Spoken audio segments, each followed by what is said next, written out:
जननेता मदन भण्डारीको जन्म पूर्वी पहाडी जिल्ला ताप्लेजुङको ढुङ्गे साँघुमा भएको थियो।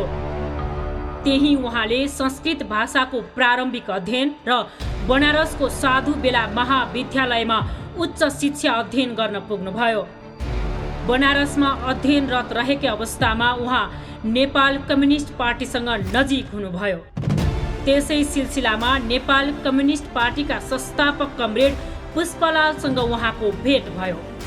नेपाल कम्युनिस्ट पार्टी पुष्पलाल समूहको सांस्कृतिक मोर्चा मार्फत उहाँले आफ्नो राजनीतिक सक्रियता बढाउनुभयो। पछि त्यही मोर्चाको नेतृत्व समेत गर्नुभयो। नेकपा पुष्पलाल समूहसँग नेपाली क्रान्तिका सवालमा केही असहमति बढेपछि उहाँ लगायतका केही नेताहरू मोर्चाबाट बाहिर निस्केर क्रान्तिकारी धारको खोजीमा झापा विद्रोहपछि गठित अखिल नेपाल क्रान्तिकारीको कोअर्डिनेसन केन्द्र मालेसँग जोडिन पुगे। जननेता भण्डारी पूर्णकालीन र भूमिगत राजनीतिमा सक्रिय रहनुभयो। 2035 सालमा नेपाल कम्युनिस्ट पार्टी मार्क्सवादी लेनिनवादीको स्थापनापछि नेपाली कम्युनिस्ट आन्दोलनमा नयाँ गति थपियो। नेकपा मालेको नेतृत्वमा रहेर नेपाली कम्युनिस्ट आन्दोलनलाई नयाँ गतिका साथ अगाडि बढाउन महत्त्वपूर्ण भूमिका खेल्ने एउटा नेता हुनुहुन्थ्यो मदन भण्डारी। 46 सालको जनआन्दोलनभन्दा अगाडिसम्म भूमिगत रूपमा क्रियाशील हुनुहुन्थ्यो। बहुदलीय व्यवस्थाको स्थापनापछि तत्कालीन नेकपा माले पार्टी खुल्ला भयो। पार्टी खुल्ला भएपछि 2047 साल कार्तिक महिनामा काठमाडौँको शहीद मञ्चमा नेकपा मालेले आम सभाको आयोजना गर्यो। त्यहाँ मदन भण्डारीले पहिलो सार्वजनिक भाषण गर्नुभयो। मदन भण्डारीको पहिलो भाषण नै देशव्यापी चर्चा र प्रशंसाको विषय बन्न पुग्यो। घर घरमा उहाँको भाषणका क्यासेटहरू बज्न थाले। टोल टोलमा उहाँका प्रशंसकहरू देखा परे। राजाले राजनीति गर्ने हो भने श्रीपेश फुकालेर चुनावी प्रतिस्पर्धामा आउनुपर्छ भनेर खुलम खुल्ला चुनौती दिने एक मात्र नेता मदन भण्डारी हुनुहुन्थ्यो। 2048 सालको आम निर्वाचनमा नेपाली काङ्ग्रेसका नेता तथा तत्कालीन प्रधानमन्त्री कृष्ण प्रसाद भट्टराईलाई हराएर चुनाव जितेपछि उहाँको लोकप्रियता असीमित रूपमै बढ्न पुग्यो। बहुदलीय व्यवस्थाको स्थापनापछि पार्टी खुल्ला भइसकेपछि तत्कालीन नेकपा मालेका महासचिवको हैसियतमा मदन भण्डारीले कम्युनिस्ट आन्दोलनको एकीकरणलाई महत्त्वका साथ अगाडि बढाउनुभयो।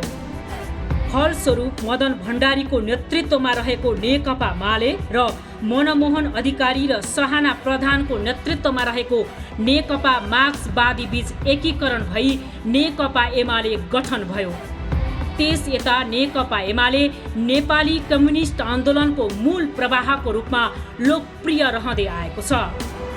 टनकपुरको राष्ट्रघाती सन्धिका विरुद्ध राष्ट्रियताको लडाईँमा अग्र मोर्चामा उभिनुभयो। अन्तर्राष्ट्रिय स्तरका विदेशी पत्रिकाहरूमा समेत उहाँका अन्तर्वार्ताहरू प्रकाशित हुन थाले। न्युज विक जस्तो कम्युनिस्ट विरोधी पत्रिकाले समेत नेपालमा कार्ल मार्क्स जीवित छन् भनेर मदन भण्डारीको अन्तर्वार्ता प्रकाशित गर्न पुग्यो। जननेता मदन भण्डारीको प्रभाव र लोकप्रियताका विविध कारणहरू छन्, तर पनि प्रमुख र महत्त्वपूर्ण कारण हो विचार। राजनीतिमा विचारलाई स्थापित गर्ने र विचार अनुसार राजनीतिलाई डोहोर्याउने वैचारिक क्षमताकै कारण उहाँ नेपाली राजनीतिमा चर्चित रहनुभयो। सैद्धान्तिक क्षमता र राजनीतिक नेतृत्वका दृष्टिले उहाँ प्रतिस्पर्धा विहीन व्यक्तित्वका रूपमा देखा पर्नुभयो। त्यसैको परिणाम स्वरूप नेकपा मालेको चौथो महाधिवेशनमा उहाँ सर्वसम्मतिबाट महासचिव बन्नुभयो। संयुक्त वाम मोर्चाको निर्माण, ऐतिहासिक जनआन्दोलनका लागि वातावरणको निर्माण, जनआन्दोलनको तयारी, जनआन्दोलनको सञ्चालन, अन्तरिम सरकारको गठन, नेपाल अधिराज्यको संविधान 2047 को निर्माण, भूमिगत पार्टीलाई खुल्ला गर्ने, नेपालको छिन्न भिन्न कम्युनिस्ट आन्दोलनलाई एकीकृत बनाउने, प्रगतिशील सरकार बनाउने उद्देश्यले निर्वाचनमा जाने, संसद मार्फत पार्टीका नीति तथा विचारहरू प्रभावित गर्ने, स्थानीय स्वायत्त शासन र विकेन्द्रीकरण जस्ता विषयहरूमा मदन भण्डारीको नेतृत्व सफल रह्यो। हरेक सवालमा आफ्ना विचारहरूलाई स्थापित गर्ने र लागू गर्ने कुरामा उहाँ दृढतापूर्वक लाग्नुहुन्थ्यो। त्यसैले उहाँका राजनीतिक सोचहरू सफलतामा परिणत हुन थालेका थिए। नेपाल अधिराज्यको संविधान 2047 जारी भएपछि जननेता भण्डारीले तत्कालीन नेकपा मालेका तर्फबाट संविधानको आलोचनात्मक समर्थन गर्दै आलोचनाका 27 वटा बुँदाहरू प्रस्तुत गर्नुभएको थियो। उहाँले प्रस्तुत गर्नुभएका तीनै बुँदाहरूलाई समावेश गरेर संविधान सभाले 2072 सालमा जारी गरेको संविधानमा आज देश अगाडि बढिरहेको छ। जननेता मदन भण्डारी कतिसम्म दूरदर्शी राजनेता हुनुहुन्थ्यो भन्ने कुरा खोज्न आलोचनाका तीनै 27 वटा र अहिलेको संविधानलाई हेरे पुग्छ। चिनिया क्रान्तिका लागि माओ त्से-तुङद्वारा प्रतिपादित नौलो जनवादी क्रान्तिको विचारलाई अंगीकार गरेर जन्मिएको र हुर्किएको पार्टी हो नेकपा एमाले। 30 वर्ष अघि 5औं महाधिवेशनमा मार्क्सवाद लेनिनवादको मार्ग निर्देशनमा मदन भण्डारीद्वारा प्रस्तुत जनताको बहुदलीय जनवादलाई एमाले स्वीकार गरेपछि नेपाली कम्युनिस्ट आन्दोलनमा ठूलै हलचल मचिएको थियो। नेपाली क्रान्तिको सामयिक यथार्थतामा आधारित मौलिक कार्यक्रमको रूपमा एमाले अंगीकार गरेको जनताको बहुदलीय जनवाद यति बेला नेपाली क्रान्तिको सिद्धान्तकै रूपमा स्थापित छ। एमाले मात्र होइन, अन्य कम्युनिस्ट पार्टीका लागि समेत सरोकारको विषय बन्न पुगेको छ जनताको बहुदलीय जनवाद।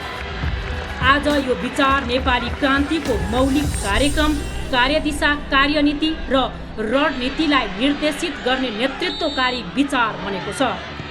मदन भण्डारी बारम्बार भन्ने गर्नुहुन्थ्यो, अबको स्थितिमा जनताबाट अनुमोदित नभइकन कसैलाई पनि शासन गर्ने अधिकार हुनु हुँदैन। कम्युनिस्ट पार्टीलाई पनि यो अधिकार छैन। यही मान्यता अनुसार उहाँले कम्युनिस्ट आन्दोलनलाई प्रजातान्त्रिकरणको दिशामा अग्रसर गराउने साहस गर्नुभयो। आज अन्तर्राष्ट्रिय स्तरमै कम्युनिस्ट आन्दोलनमा प्रजातान्त्रिकरणको अभियान सुरु भएको छ।